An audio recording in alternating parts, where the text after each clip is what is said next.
Tak, toto je rebríkové vykurovacie teleso, ktoré napojil Martin Pobiak. Kvalitná instalatérska práca. Tu sú rozvody, prívodu a spiatočky. Neverte moc klamy. Tu je napojený radiátor na verande. Kvalitná instalatérska práca v podaní Marka Kardoša.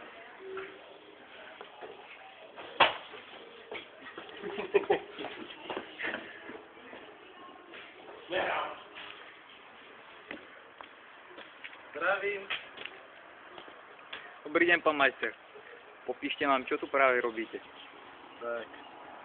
Postup mojej technológie je taký, že natáčam konope na závitovú prechodku v mede na ventil.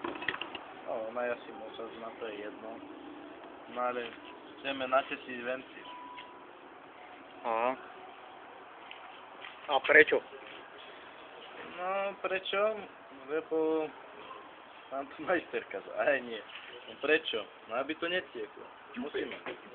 Marek myšia pre tie ventile, ale ty si donesol iba jeden. A tu je. Takýto ventil nahodíme sem. Takto. Len musíme dať najprv fermeš. To je takto. Čo je to fermeš? Fermeš to je tvrdnúca zmes a tesniaca zároveň. Také niečo. Aha. Čo je zmes? No, neviem, z čoho sa to vyrába, ale viem, že Je to na bázi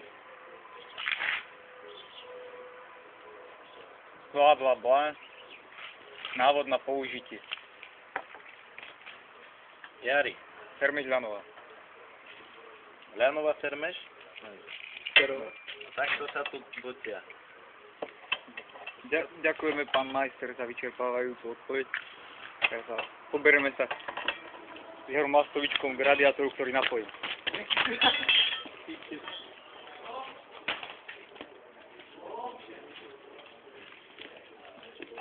Hýbaj!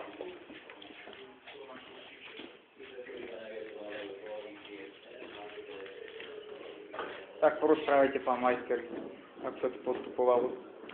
Pohli sme tie rúry, namerali a pekne sa to pospájalo. Tu to vidíte, sa to tu natrelo. Dal sa prechod, rúra, koleno, rúra. To je tu. A zase hento. A tak.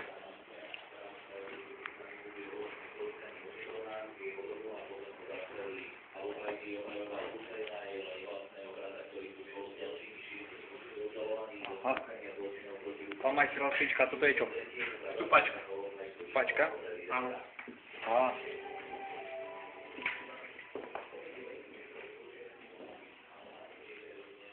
Krásne natočím ešte pána majstra.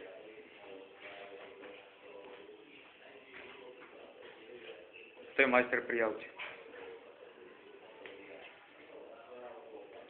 To je hand.